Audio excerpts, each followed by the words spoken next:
Today on Experience Focused Leaders, I am joined by none other than Sami Inkinen. Sami is co-founder and CEO of Virta Health, a unicorn that's on a mission to reverse type 2 diabetes and obesity in 1 billion humans. Sami previously co-founded Trulia, scaled it to an IPO, and sold it for $3.5 billion. Sami, welcome to the pod. Thank you, Alex. Excited to be here, and thanks for the very, very kind introduction.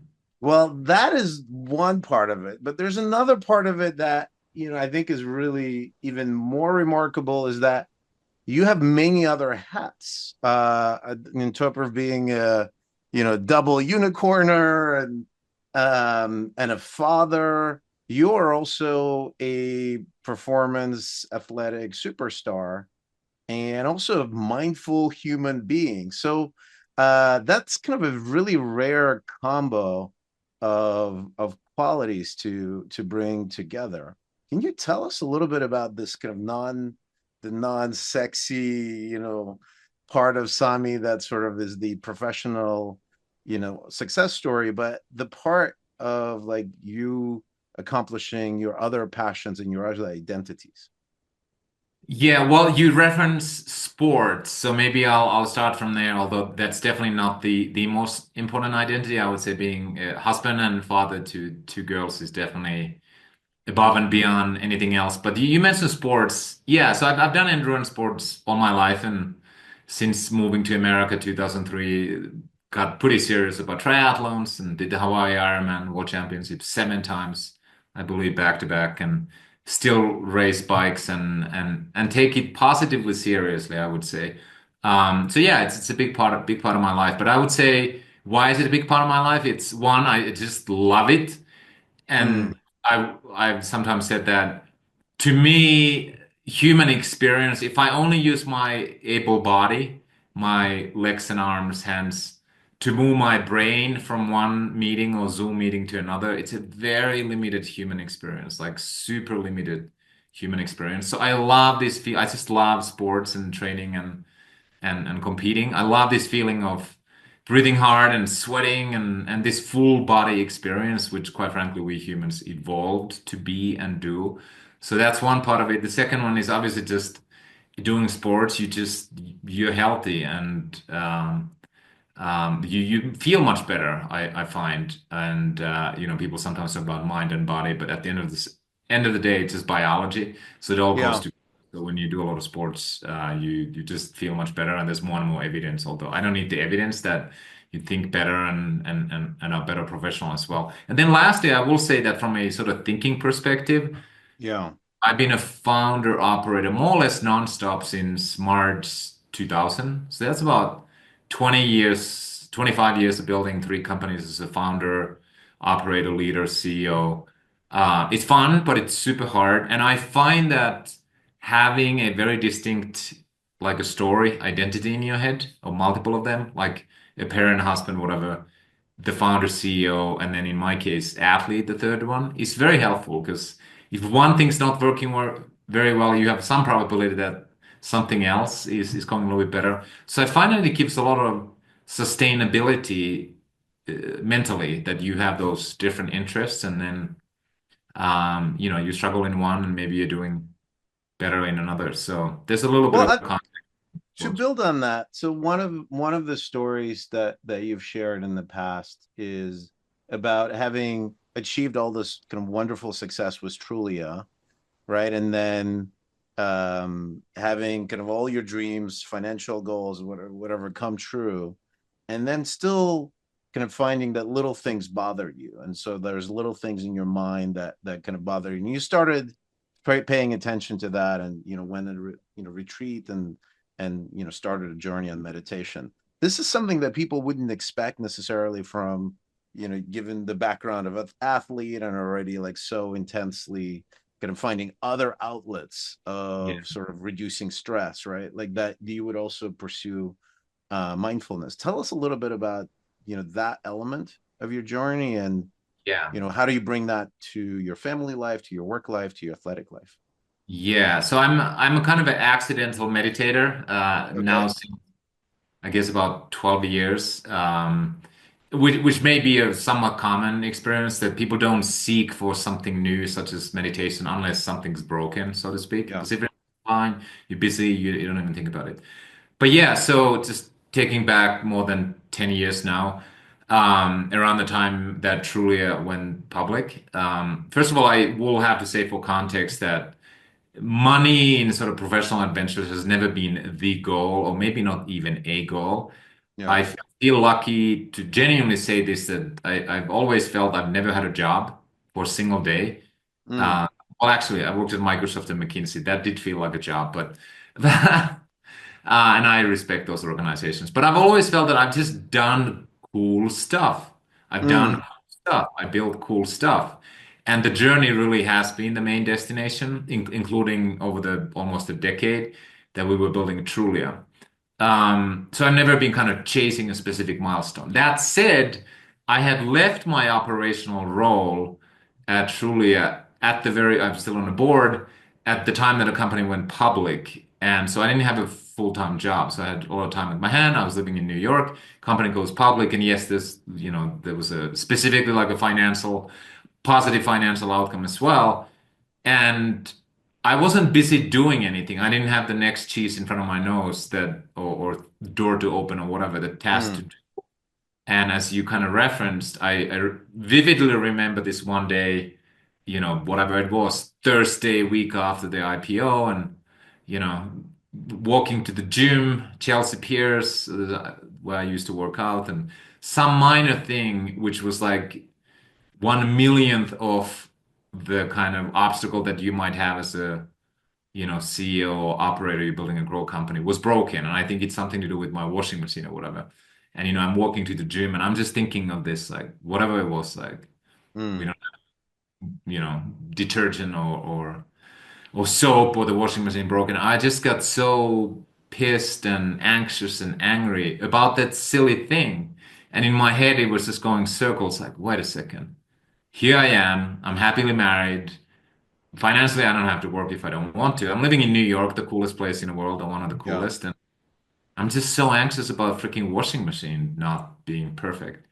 And hopefully I have another, whatever, 50, 60 years of life left. And if my mind is going to these kinds of places, this is going to Yeah. be a miserable 60 years. So long story short, I was like, wait a second. I've trained, every muscle in my body as an athlete, but there's one thing that I haven't trained. I've educated my brain, but I don't think I understand how my brain works because this is Mm. insane. I'm supposed to Mm. be like, I have everything I need. Why am I worried about this? So long story short, that was my broken thing I wanted to fix, and I was like, wait a second. I really don't understand how my mind works. I thought I was in control of it.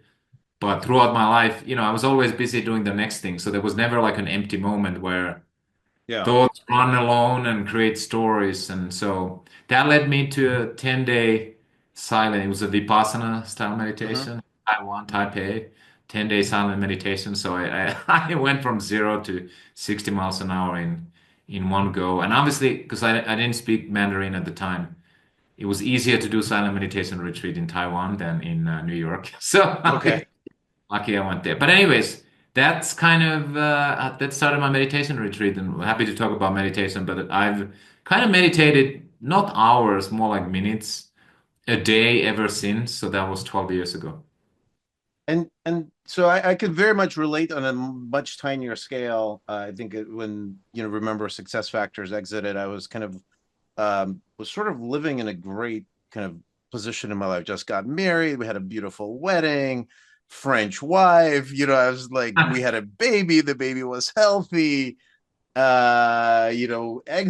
We lived in London, which to me was the kind of the cool of New York for you at the time.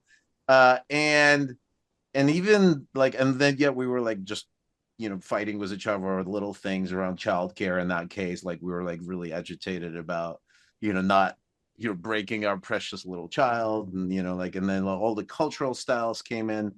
And so that kind of led me to a journey to eventually, like more recently, led to proper meditation, but journey to more awareness of some of these goals that we set for ourselves, that we think I will be enough, if I have an exit. I will be enough if I get married. I'll be enough if I get a promotion.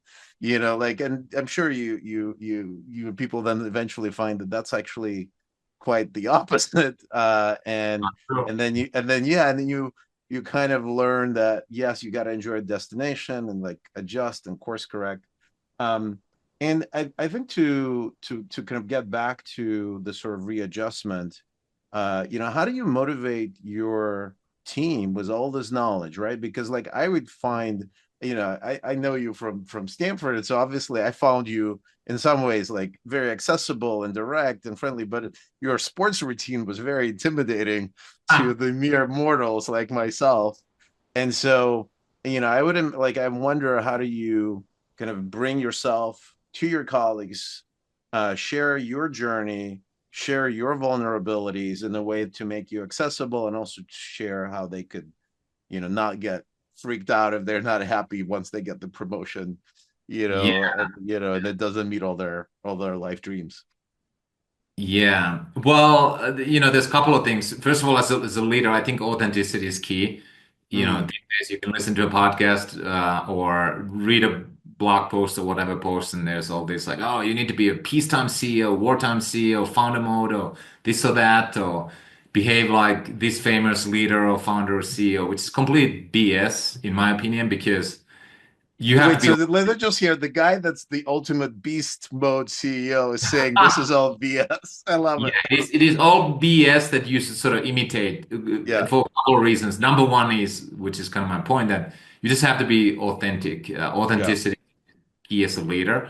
And then secondly is if you are to guide a company or grow a company over extended periods of time, I'm talking more than say 3 years, you need many modes. It's kind of like driving a car and saying that you have to hold the steering wheel tight and push the gas pedal. It's like, yeah, it's And it's only it's turn right. acceleration, or not even do that. It's fine as long as the road is straight. But once you have Yeah, first yeah, corner, you go off. yeah, It's the same thing in building a company. Like, yeah, sometimes yeah. you peace, sometimes war mode and whatnot. And so anyways, that's kind of the point one that I think you have to be authentic and bring authenticity as a leader. In terms of motivating people, I honestly, people have very different drivers. It could be fear. It could be they lived in poverty and they just really want to make enough money that they can provide for their family and buy a Mm. house, for example. For other people, it's, pathological promotion and proving to their people around, whatever it is, people have different drivers. I don't think I, as a CEO, can be the psychologist and therapist. And Okay, so, I try to hire people who are as self-motivated as possible. okay, That's kind of the second point I would say. And then whatever drives them, I hope they have it inside and hopefully it comes from a good place. If it doesn't come from a good place, I'm not the therapist to fix them. But I try to hire people who are self-motivated. So that's kind of the second point.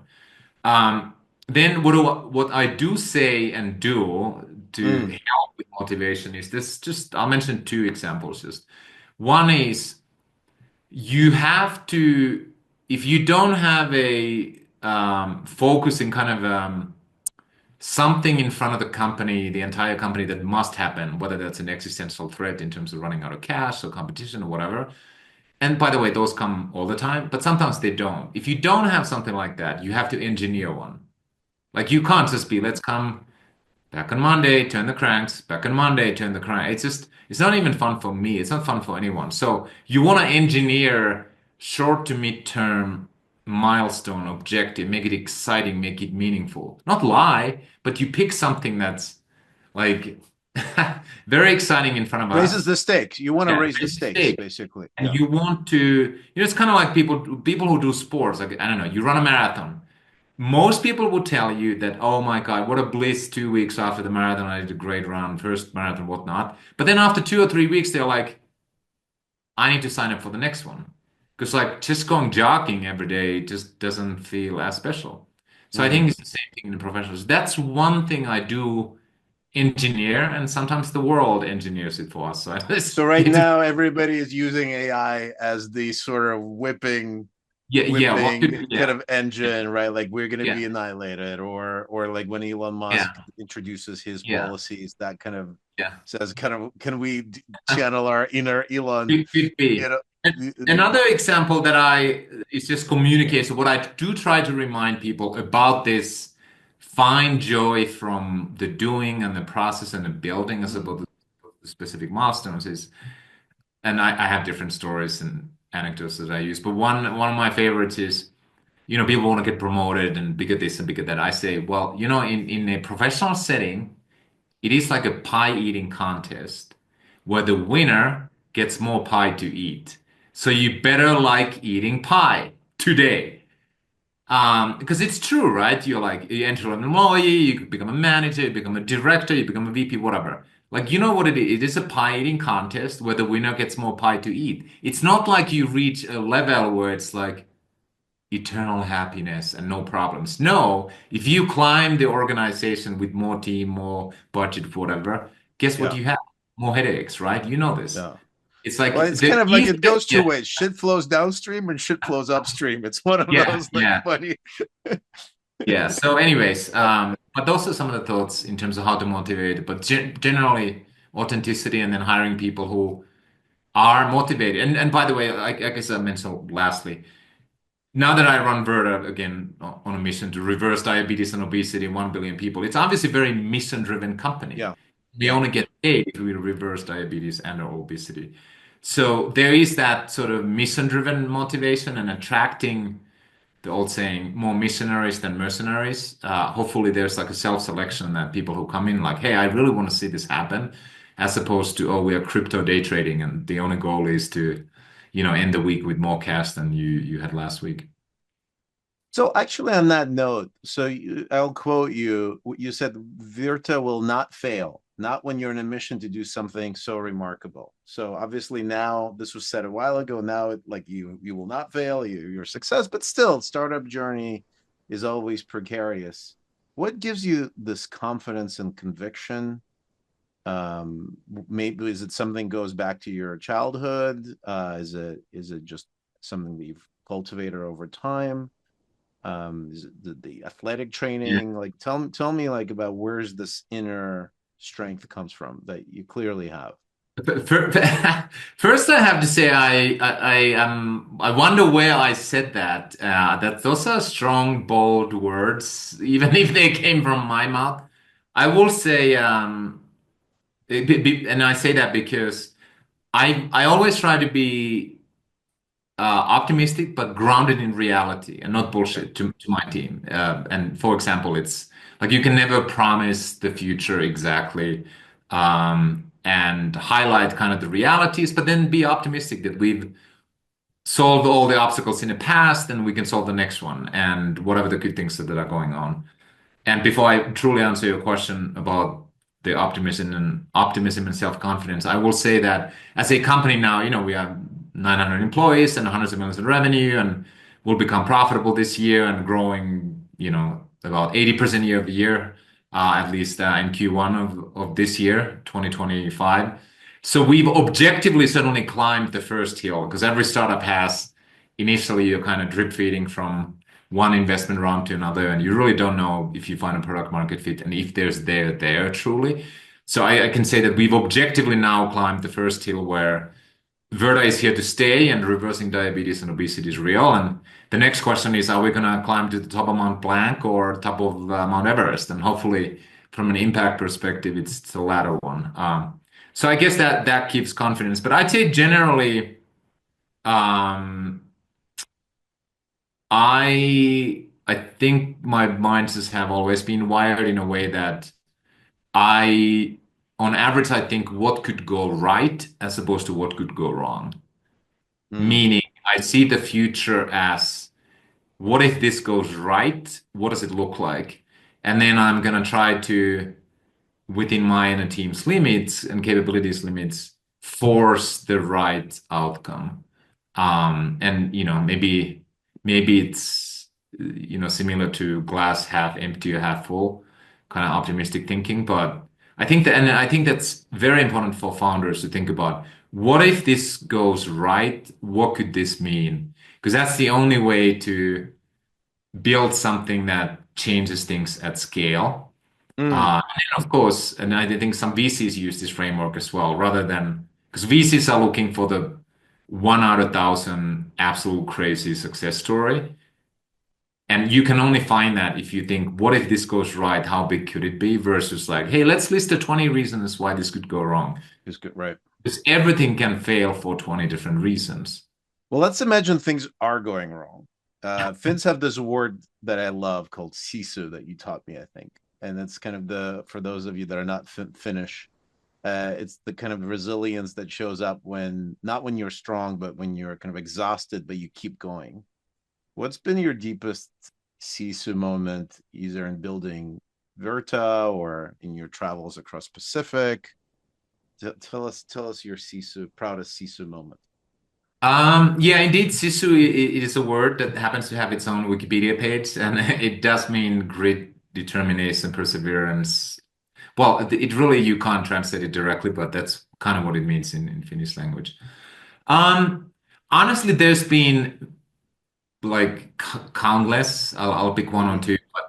This is the true that when you look at a growth company, like even Virta, like obviously we haven't changed the world, but yeah, it's I can say that it's been an early success. You look from outside, it's like, well, it's a cool idea, reverse diabetes, obesity. If it works, I'm pretty sure they're gonna somehow make it happen. And it's like a straight line from A to B to impact, scale, whatever, success. But the reality is, it's not like that. Inside the house, it feels like a card house every day, and you have mm, these crazy obstacles that hit you all the time. Probably one of the harder points for me was early year 2020. Surprise, surprise. Even before COVID hit, like we were in this interesting point where we had just started commercialization, but it turned out to be harder in the US healthcare than I thought, which is to say that it's very slow and very mm, expensive. You have quote unquote the best product in the world. Reversing diabetes is saving money, like what is there not to like?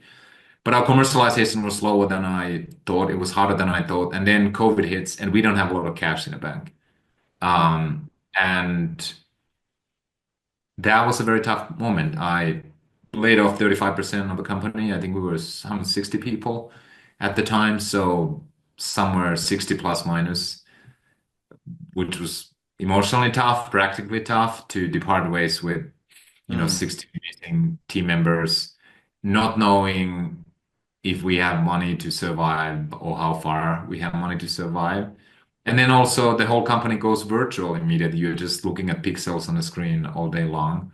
mm, Um, so yeah, that was the kind of where I knew that if I don't show up as again grounded in reality but optimistic about the future as a right. leader, no matter how tough it is for me, the team is potentially going to fall apart. So I need to bring my best self to the game every day. So yeah, I think that was one of those. And then obviously we made certain decisions right after, but then you're like, well, how long does it take to climb out of this? This could be 5 years, 10 years of like horrible, trying to barely survive kind of situation. Um, so yeah, and obviously there's techniques and tactics. What do you do then? It's Mm, like for me, it's like one, remind yourself why you're doing. I'm choosing to do this. It's a mission.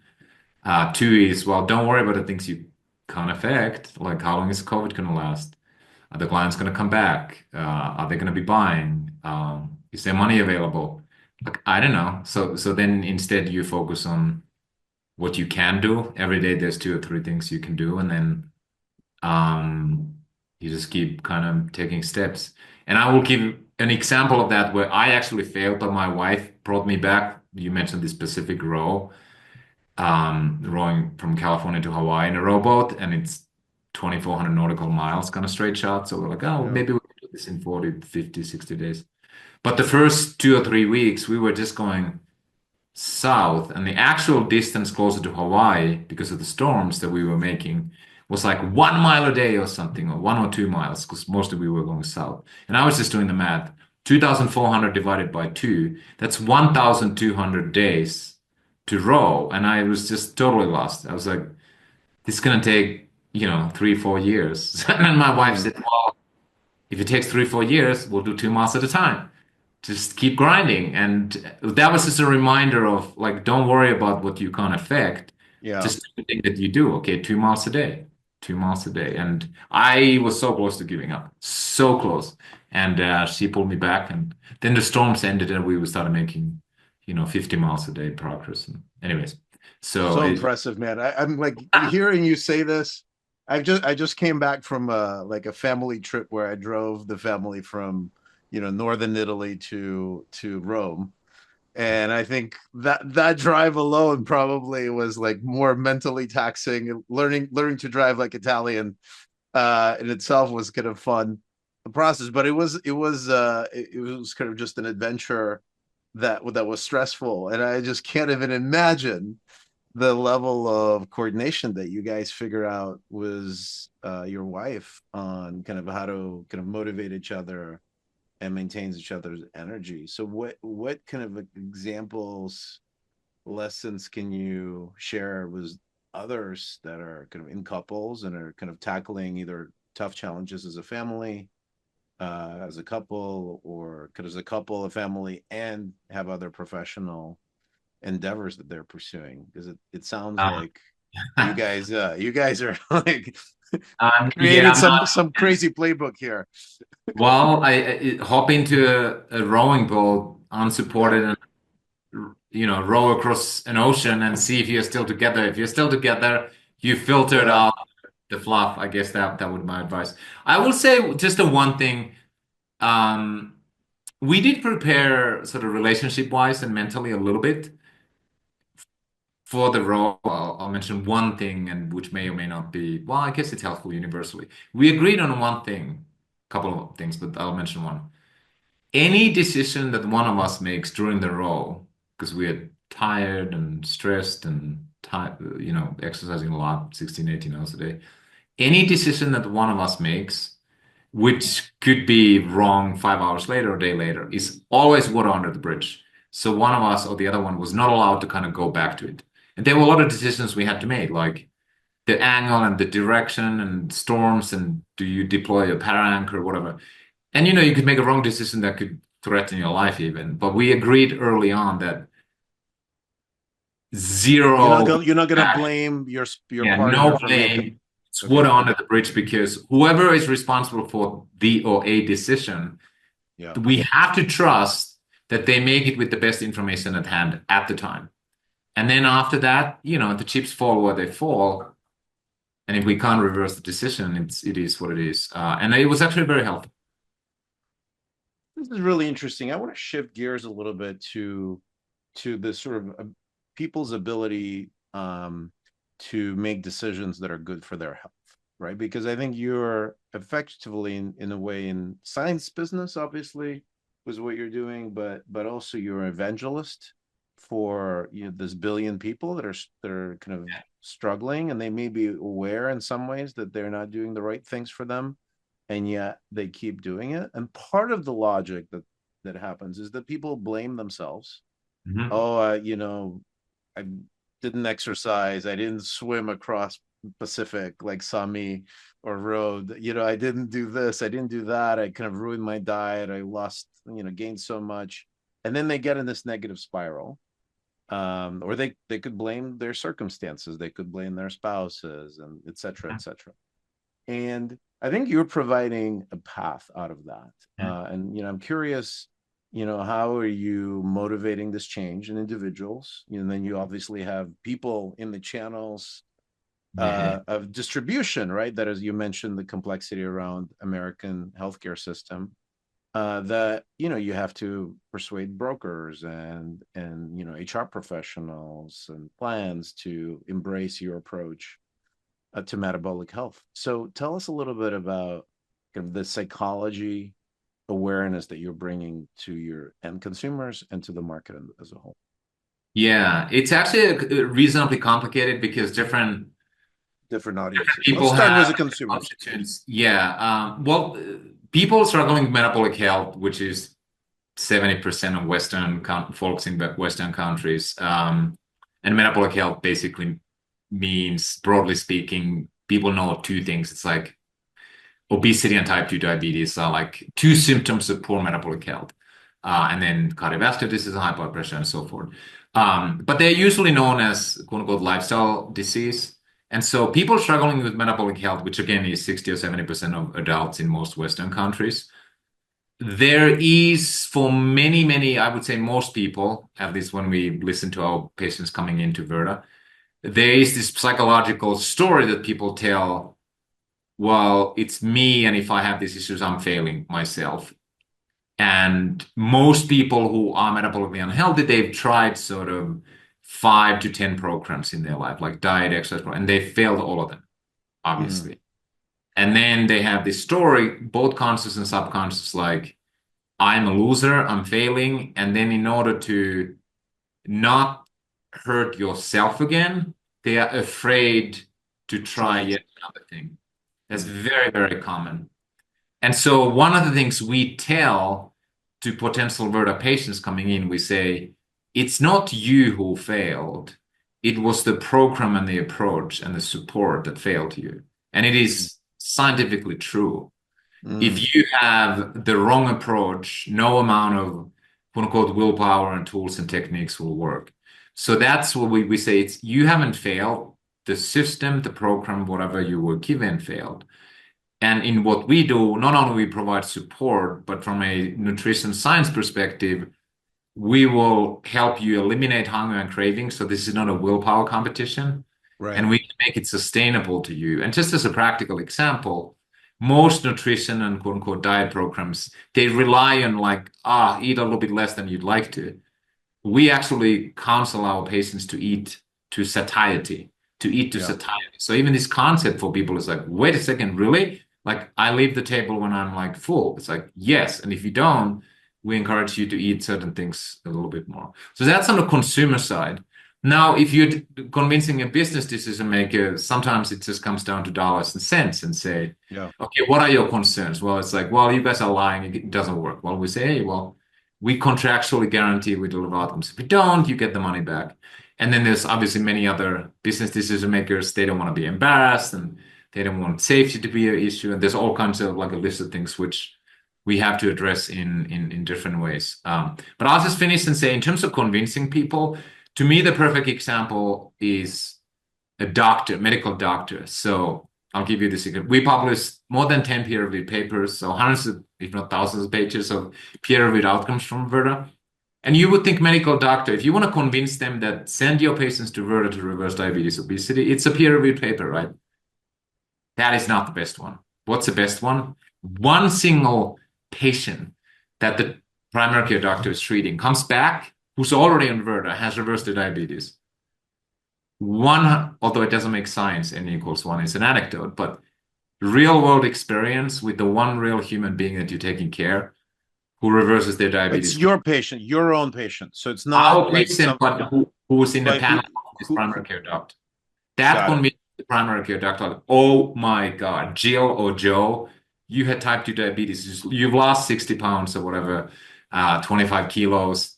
You're off of insulin. Incredible. What's happening to you? What are you on? Virta? They're like, oh my God, I need to send my rest of my patients there. Got it. So what you're saying is it's fundamentally even the most the people that you think are the most scientific, evidence driven, which is the kind of the medical profession, they probably still need to know that that evidence exists, right? Yeah. Like it still Yeah. is. Yeah, Yeah. they like you can't escape it. But what really translates is that human story, and not just any human story, but it's a human story they could somehow connect to. It's either their 100%. patient or 100%. kind of a very real, 100%. very wow, what a great And great. it goes also can go sideways because if let's say your child, I don't know, let's not talk about vaccinations, but let's say you give your child something that has 1 out of 1 trillion probability that something bad happens. If that happens to your child, it's very likely in your mind you're like, oh my God, nobody should eat raspberries ever, right? Picking raspberries as a random example, but that like if you have that visceral experience, you're like, well, those things are really bad, even if it's like statistically 100 trillion. Sami, any last kind of bits of wisdom as we wrap up this conversation for For anybody who's embracing to do something deeply meaningful and challenging in their lives, anything that you wish you knew when you were setting out on your initial kind of founder journey 20 plus years ago? I think you want to unexplainably fall in love with the thing that you want to do. And if you're wondering, I want to do an analysis on a spreadsheet. Sure, do an analysis on a spreadsheet too. But unless you feel, unless you feel that you've unexplainably fallen in love with the idea or the mission that you're trying to do, I don't think sort of the entrepreneurial journey is worth it. And if you're wondering, what does that feel? Just think about one of your dates that you've had with another human being, after which you're like, I don't care if I need to drive 300 miles or 3,000 miles and pull two all-nighters to go and see this person again. That's the feeling you want to be looking for. It's like unexplainable. And for each human being is different, because that is your competitive advantage. That's the sisu that keeps you You going. heard it here. Your edge is love. Sami Inkinen, everybody. Got The Iron Man promotes love it. on the experience focused leaders. Thank you, Sami. You are a great human, great friend, and I think a great and inspiring leader, even for people who are not working with you directly. So I salute for what you're working on, and I think our audience will love learning more about how you're helping achieve your mission for 1 billion humans. Thanks. Well, thank you, Alex. Thank you.